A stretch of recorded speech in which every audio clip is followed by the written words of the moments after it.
ഇന്നത്തെ വീഡിയോയിൽ 3 കേക്കിന്റെ വർക്കാണ് ഉൾപ്പെടുത്തിയിട്ടുള്ളത്. അതിൽ ആദ്യം വന്നിട്ടുള്ളത് ഒരു ബ്ലാക്ക് ഫോറസ്റ്റ് ആണ്, 1 kg ആണ്. അപ്പോൾ കേക്കെല്ലാം ബേക്ക് ചെയ്തു, ഫൈനൽ കോട്ടിംഗ് ചെയ്ത് ഫ്രിഡ്ജിൽ വെച്ചതിന് ശേഷം ഞാൻ കുറച്ച് ചോക്ലേറ്റ് ഒന്ന് കട്ട് ചെയ്തിട്ട് ഫ്രിഡ്ജിനകത്ത് സൂക്ഷിച്ചിട്ടുണ്ടായിരുന്നു. കാരണം അത് ഗ്രേറ്റ് ചെയ്തിടുന്ന സമയത്ത് നല്ല പൊടിയായിട്ട് കിട്ടാൻ വേണ്ടിയിട്ട് നമുക്ക് നല്ല തണുത്തിട്ടുള്ള ചോക്ലേറ്റ് ഗ്രേറ്റ് ചെയ്തിടുമ്പോഴേ അങ്ങനെ കിട്ടുള്ളൂ. സാധാരണ നമ്മൾ പുറത്ത് സൂക്ഷിക്കുന്നതാണെങ്കിൽ കുറച്ച് ഇപ്പോൾ ചൂടും കൂടി ആയതുകൊണ്ട് അങ്ങനെ കുറച്ചൊരു മെൽറ്റായ രീതിയിലായിരിക്കും കിട്ടുന്നത്. അപ്പോൾ നമുക്ക് ആ ഒരു ഡിസൈൻ ചെയ്തെടുക്കാൻ കറക്റ്റായിട്ട് കിട്ടില്ല. അപ്പോൾ അതിന് വേണ്ടിയിട്ട് ഞാൻ കുറച്ച് നേരത്തെ തന്നെ കുറച്ച് ചോക്ലേറ്റ് ഒന്ന് കട്ട് ചെയ്ത് ഫ്രിഡ്ജിൽ വെച്ചിട്ട് ഫ്രീസറിലാണ് വെച്ച് കൊടുത്തിട്ടുള്ളത്. ഒരു ജസ്റ്റ് കുറച്ച് അതാകുമ്പോൾ ഫ്രീസറിലാകുമ്പോൾ കുറച്ച് ടൈം വെച്ചാൽ മതിയല്ലോ. അപ്പോൾ അതുകൊണ്ട് എന്നിട്ട് ഞാൻ ഇതേപോലെ കേക്ക് എടുത്തിട്ട് പേരെഴുതാനുള്ളതെല്ലാം എഴുതി കൊടുത്തതിന് ശേഷം, കാരണം നമുക്ക് ചോക്ലേറ്റ് ഇട്ടെഴുതിയതിന് ശേഷം ഇടുമ്പോൾ സ്പേസ് നോക്കണമല്ലോ. അപ്പോൾ അതിന് വേണ്ടിയിട്ടാണ് ആദ്യം പേരെഴുതി കൊടുത്തിട്ട് ഇതേപോലെ ചോക്ലേറ്റ് ഒന്ന് മുകളിൽ ഗ്രേറ്റ് ചെയ്ത് ഇട്ട് കൊടുത്തിട്ടുള്ളത്. ഞാൻ കുറച്ച് ഡിസൈനൊക്കെ നോക്കിയിട്ടുണ്ടായിരുന്നു, പക്ഷേ എനിക്കെന്തോ അങ്ങനെ അധികം ഒന്നും ഇഷ്ടപ്പെടാത്തത് കൊണ്ടാണ് ഞാൻ ഇങ്ങനെ ഒരു ഡിസൈൻ ചെയ്തത്. ഞാൻ ഇതുവരെ ഇങ്ങനെ ഇത്രയും സിമ്പിളായിട്ടുള്ളൊരു ഡിസൈൻ ഒന്നും ചെയ്തിട്ടില്ല. എന്തെങ്കിലും ഒരു ഫ്ലവറോ കാര്യങ്ങളോ എന്തെങ്കിലും ഒരു ഫ്ലോറൽ വർക്കോ ഒക്കെ ചെയ്യാതെ ഞാനൊരു ഡിസൈൻ ചെയ്യാറില്ല. പക്ഷേ ആദ്യമായിട്ടാണ് ഞാൻ ഇങ്ങനെ ഒരു ഡിസൈൻ ചെയ്യുന്നത്. പക്ഷേ കുഴപ്പമൊന്നും ഉണ്ടായിരുന്നില്ല. ഞാൻ ആദ്യം ഈ ചോക്ലേറ്റ് മാത്രം ഗ്രേറ്റ് ചെയ്ത് ഇടാമെന്നാണ് വിചാരിച്ചത്. പിന്നെ എന്തോ ഒരുപാട് അങ്ങ് സിമ്പിളായി പോയതുപോലെ എനിക്ക് തോന്നിയതുകൊണ്ട് 2 ചോക്ലേറ്റ് നേരത്തെ ചെയ്തത് വെച്ചാണ് മുന്നേ ഒരു കേക്ക് ചെയ്യാൻ വേണ്ടിയിട്ട് ചെയ്തതിൽ കുറച്ച് ബാലൻസ് ഉണ്ടായിരുന്നു. അപ്പോൾ അത് ഞാൻ ഫ്രിഡ്ജിൽ ഒരു ടിന്നിനകത്തിട്ട് അടച്ച് സൂക്ഷിച്ച് വെച്ചിട്ടുണ്ടായിരുന്നു. ഒരു മോൾഡിൽ ചെയ്തെടുത്തിട്ടുള്ളതാണ്. അപ്പോൾ അതിൻ്റെ 2 ഡെക്കറേഷനും കൂടി അതിൻ്റെ മുകളിൽ വെച്ച് കൊടുത്തിട്ട് പിന്നെ ഷുഗർ ബോൾസും കൂടി ഇട്ട് കൊടുത്തിട്ടുണ്ടായിരുന്നു. എന്നിട്ട് ഞാൻ ഈ ചോക്ലേറ്റ് ഡെക്കറേഷൻ വെച്ച് കൊടുക്കുമല്ലോ. അപ്പോൾ അതിലെന്തായാലും എനിക്ക് ഗ്ലിറ്ററോ അല്ലെങ്കിൽ ഗോൾഡൻ ഡസ്റ്റോ അങ്ങനെ ഒന്നും ബ്രഷ് ചെയ്ത് കൊടുത്തില്ലെങ്കിൽ അത് എന്തോ പോലെ തോന്നും. അതുകൊണ്ട് ഞാൻ സാധാരണ ഗ്ലിറ്ററാണ് ചെയ്ത് കൊടുക്കുന്നത്. ഇപ്പോൾ ഞാൻ ഗ്ലിറ്ററാണെന്ന് വിചാരിച്ചിട്ട് എടുത്തത് ഡസ്റ്റായിപ്പോയി. എന്നാൽ പിന്നെ ഡസ്റ്റ് തന്നെ ഇട്ട് നോക്കാമെന്ന് വിചാരിച്ചിട്ട് ഞാനത് ഇട്ട് കൊടുത്തപ്പോൾ എന്തോ അത് അങ്ങനെ കാണാൻ അത്ര ഒരു ലുക്ക് തോന്നിയില്ല. അതുകൊണ്ട് ഞാൻ പിന്നെ അത് മാറ്റിയിട്ട് ഗ്ലിറ്റർ തന്നെ ഒന്ന് സ്പ്രെഡ് ചെയ്ത് കൊടുത്തു. അത് ആദ്യം ചോക്ലേറ്റിൽ മാത്രം ഇടാമെന്ന് വിചാരിച്ചിട്ടാണ് ഇട്ട് കൊടുത്തത്. പക്ഷേ അങ്ങനെ ഇട്ട് തുടങ്ങിയപ്പോൾ ജസ്റ്റ് ഒന്ന് അതിൻ്റെ മുകളിലും കൂടി വീണപ്പോൾ അതെനിക്ക് തോന്നി കുറച്ച് കുഴപ്പമില്ല, അത് കൊള്ളാമെന്ന് തോന്നിയതുകൊണ്ട് പിന്നെ ഞാൻ കുറച്ച് അവിടെ ഇവിടെയൊക്കെ ഒന്ന് അത് ഗ്ലിറ്റർ തന്നെ എല്ലായിടും ഒന്ന് ഇട്ട് കൊടുത്തിട്ടുണ്ട്. അപ്പോൾ അതും കൂടി ഇട്ടപ്പോൾ എനിക്ക് തോന്നി കുഴപ്പമില്ല, അത്യാവശ്യം കൊള്ളാമെന്ന് തോന്നി. ആദ്യം എനിക്ക് തോന്നി ഒരുപാടങ്ങ് സിമ്പിളായി പോയോ എന്ന് തോന്നി, പക്ഷേ കുഴപ്പമുണ്ടായിരുന്നില്ല കേട്ടോ. എന്നിട്ട് സൈഡിൽ ഞാൻ ആ വീണിട്ടുള്ള ചോക്ലേറ്റ് തന്നെ സൈഡിലേക്ക് ഒന്ന് നീക്കി അതിനെ അങ്ങ് ആ സൈഡിലേക്ക് അങ്ങ് ചേർത്ത് കൊടുത്തിട്ടുണ്ടായിരുന്നു. ഇപ്പുറത്തെ സൈഡിൽ അതുപോലെ തന്നെ ബ്ലാങ്കായിട്ട് തന്നെ ഇട്ടിട്ടുണ്ടായിരുന്നു. വേറെ ക്രീമോ കാര്യങ്ങളോ ഒന്നും കൊടുത്തിട്ടുണ്ടായിരുന്നില്ല. അത് ഒരു സൈഡ് മാത്രം, ആ ചോക്ലേറ്റ് വീണിട്ടുള്ളത് മാത്രം അങ്ങനെ ചെയ്ത് കൊടുത്തിട്ടുണ്ടായിരുന്നു. പിന്നെ അത് ഫ്രിഡ്ജിൽ വെച്ച് കൊടുത്തിട്ട് ടൈം ആയപ്പോഴത്തേക്കും അത് ഫോട്ടോയൊക്കെ എടുത്തതിന് ശേഷം ഡെലിവറി ചെയ്തിട്ടുണ്ടായിരുന്നു. പിന്നെ വന്നിട്ടുള്ളത് ഒരു വൈറ്റ് ഫോറസ്റ്റ് ആണ്. ഇത് നോർമൽ വൈറ്റ് ഫോറസ്റ്റ് അല്ല, കുറച്ച് റിച്ച് ആയിട്ടാണ് ചെയ്തിട്ടുള്ളത്. അപ്പോൾ കസ്റ്റമർ പറയുമ്പോൾ നമ്മൾ ആ രീതിക്ക് ചെയ്ത് കൊടുക്കും. സാധാരണ നോർമൽ വൈറ്റ് ഫോറസ്റ്റ് ആണെങ്കിൽ അതനുസരിച്ചിട്ട് ചെയ്യും. അപ്പോൾ റിച്ചായിട്ട് ചെയ്യാൻ പറയുമ്പോൾ ഞാൻ ചെയ്യുന്നത് ഷുഗർ സിറപ്പിന് പകരം പാലും മിൽക്ക് മെയ്ഡും കൂടി ഉൾപ്പെടുത്തിയിട്ടുള്ളൊരു സിറപ്പായിരിക്കും യൂസ് ചെയ്യുന്നത്. പിന്നെ നട്ട്സ് യൂസ് ചെയ്യാറുണ്ട്. അതായത് സാധാ ചെയ്യുന്ന സമയത്ത് വൈറ്റ് ചോക്ലേറ്റും ചെറിയും മിൽക്ക് മെയ്ഡും ആയിരിക്കും കൊടുക്കുന്നത്. അപ്പോൾ ഇതിന് കുറച്ച് നട്ട്സും കാര്യങ്ങളൊക്കെ കൊടുത്തിട്ടുണ്ട്. ബദാം, കാഷ്യൂ അങ്ങനെ, പിന്നെ മിൽക്ക് മെയ്ഡ് കൊടുത്തിട്ടുണ്ട്. വൈറ്റ് ചോക്ലേറ്റ് ഗ്രേറ്റ് ചെയ്തത് കൊടുത്തിട്ടുണ്ട്. ചെറി യൂസ് ചെയ്തിട്ടില്ല.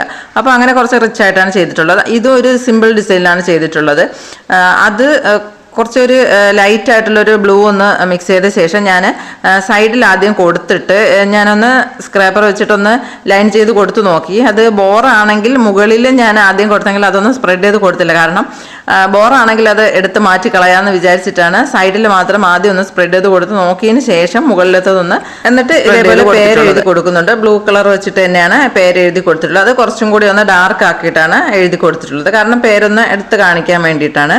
അപ്പോൾ പേരെഴുതി കൊടുത്തതിന് ശേഷമാണ് ഞാൻ ചോക്ലേറ്റ് നേരത്തെ ബ്ലാക്ക് ഫോറസ്റ്റിൽ ചെയ്തതുപോലെ തന്നെ നേരത്തെ കട്ട് ചെയ്ത് കുറച്ചൊന്ന് ഫ്രിഡ്ജിൽ വെച്ച് കൊടുത്തതിന് ശേഷം അതൊന്ന് തണുത്തതിന് ശേഷമാണ് ഇതിലേക്ക് ഗ്രേറ്റ് ചെയ്തിട്ട് കൊടുക്കുന്നുണ്ട്. ബ്ലാക്ക് ഫോറസ്റ്റിൽ ചെയ്ത അതേ ഡിസൈൻ തന്നെയാണ് ഇതിൽ ചെയ്ത് കൊടുക്കുന്നത്. പക്ഷേ ബ്ലാക്ക് ഫോറസ്റ്റ് ആയതുകൊണ്ട് തന്നെ അതിൽ ഡാർക്ക് ചോക്ലേറ്റ് അല്ലേ, വൈറ്റ് ക്രീമിലേക്ക് അത് വീഴുമ്പോൾ ഇങ്ങനെ എടുത്ത് കാണിക്കും. പക്ഷേ ഇത് വൈറ്റ് ചോക്ലേറ്റ് ആയതുകൊണ്ട് തന്നെ വൈറ്റ് ക്രീമിലേക്ക് വീഴുമ്പോൾ അങ്ങനെ പെട്ടെന്ന് എടുത്ത് കാണിക്കുന്നുണ്ടായിരുന്നില്ല. പക്ഷേ കുഴപ്പമൊന്നും ഉണ്ടായിരുന്നില്ല.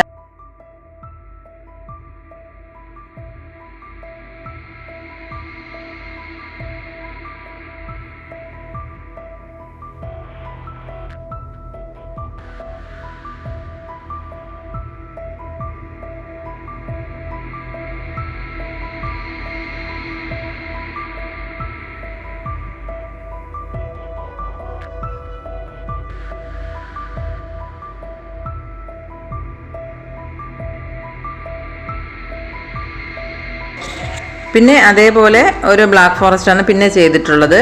അപ്പോൾ അത് നേരത്തെ തന്നെ കേക്ക് ചെയ്ത് ഫ്രിഡ്ജിലേക്ക് വെച്ച് കൊടുത്തിട്ടുണ്ടായിരുന്നു. കാരണം ഗനാഷ് ഒഴിച്ചിട്ടുള്ള ഒരു ഡിസൈനാണ് മനസ്സിൽ ഉദ്ദേശിച്ചിട്ടുള്ളത്. അതുകൊണ്ട് തന്നെ കേക്ക് നല്ലോണം തണുത്തതിന് ശേഷമല്ലേ നമുക്ക് ഗനാഷ് ഒഴിക്കാൻ പറ്റുള്ളൂ. അപ്പോൾ അതിന് വേണ്ടിയിട്ട് കേക്ക് ആദ്യം ഫൈനൽ കോട്ട് ചെയ്ത് ഫ്രിഡ്ജിൽ വെച്ച് കൊടുത്തതിന് ശേഷം അവിടെ എല്ലാം ഒന്ന് ക്ലീൻ ചെയ്ത്, നേരത്തെ നമ്മൾ ചെയ്തതിൻ്റെ ക്രംസും കാര്യങ്ങളും ക്രീമൊക്കെ ഉണ്ടാവുമല്ലോ, അതെല്ലാം ഒന്ന് ക്ലീനാക്കി കൊടുത്തതിന് ശേഷം, അപ്പോൾ അത്രയും സമയത്ത് ഫ്രിഡ്ജിലിരുന്ന് തണുക്കുമല്ലോ കേക്ക്. അപ്പോൾ അതിന് ശേഷം ഇതേപോലെ റെഡും ഗ്രീനും ഞാൻ ഒരു 2 ബൗളിലേക്ക് ഇട്ട് കൊടുത്ത് ഒന്ന് മിക്സ് ചെയ്തെടുത്ത് മാറ്റി വെച്ച് കൊടുത്തതിന് ശേഷമാണ് ചോക്ലേറ്റ് ഒഴിച്ചു കൊടുക്കുന്നത്. അപ്പോൾ ഇത് കുറച്ചും കൂടി ഒന്ന് കളറൊക്കെ ഒന്ന് മിക്സായി നല്ല രീതിയിൽ ഒന്ന് സെറ്റായിട്ടിരിക്കും. അപ്പോൾ അതൊന്ന് മിക്സ് ചെയ്ത് ഫ്രിഡ്ജിൽ വെച്ച് കൊടുത്തതിന് ശേഷം കേക്ക് വീണ്ടും ഫ്രിഡ്ജിൽ നിന്ന് പുറത്തെടുത്ത് വെച്ചിട്ട് ചോക്ലേറ്റ് ഞാൻ മെൽറ്റ് ചെയ്ത് വെച്ചിട്ടുണ്ടായിരുന്നു. അതായത് ഡാർക്ക് ചോക്ലേറ്റ് മെൽറ്റ് ചെയ്താണ് ഒഴിച്ചു കൊടുത്തിട്ടുള്ളത്. അപ്പോൾ ടേൺ ടേബിളൊക്കെ നമ്മൾ കഴുകി വെച്ചതിൻ്റെ മുകളിൽ ഇങ്ങനെ വെള്ളത്തിൻ്റെ അംശമൊക്കെ ഉണ്ടാവും. അപ്പോൾ കേക്ക് ബോർഡ് എടുത്ത് വെക്കുമ്പോൾ അതിനൊരു നനവ് വരണ്ടെന്ന് വിചാരിച്ചിട്ട് അതൊക്കെ ഒന്ന് നല്ലോണം തുടച്ച ശേഷം ഇതേപോലെ ചോക്ലേറ്റ് മെൽറ്റ് ചെയ്തിട്ട് ഞാൻ ഇതിൻ്റെ മുകളിൽ പൈപ്പിംഗ് ബാഗിൽ ആക്കിയിട്ടാണ് ഒഴിച്ചു കൊടുക്കുന്നത്. ഇല്ലെങ്കിൽ നമുക്ക് ഡയറക്റ്റ് സ്പൂൺ കൊണ്ട് കോരി ഒഴിച്ചു കൊടുക്കാം. പക്ഷേ ഇതേപോലെ ഇങ്ങനെ ഡ്രിപ്പ് ചെയ്ത് വീഴുന്നത് കറക്റ്റ് ചില സമയങ്ങളിൽ നമുക്ക് ഇങ്ങനെ സ്പൂൺ കൊണ്ട് ഒഴിച്ചാലും കറക്റ്റായിട്ട് ഇങ്ങനെ ഡ്രിപ്പ് ചെയ്ത് വീഴുന്നത് നല്ല ഭംഗിക്ക് കിട്ടാറില്ല. അപ്പോൾ അത് അങ്ങനെ വേണമെങ്കിൽ നമുക്ക് സ്പൂൺ കൊണ്ടും ഇട്ട് കൊടുക്കാം.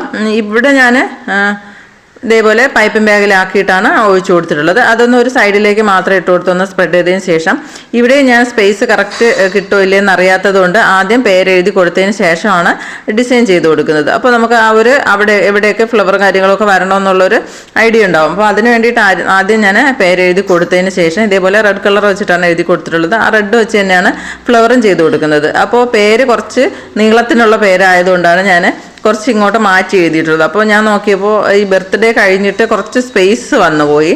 എന്നാലും കുഴപ്പമില്ല, അങ്ങനെ അങ്ങ് ചെയ്ത് കൊടുത്തിട്ടുണ്ടായിരുന്നു.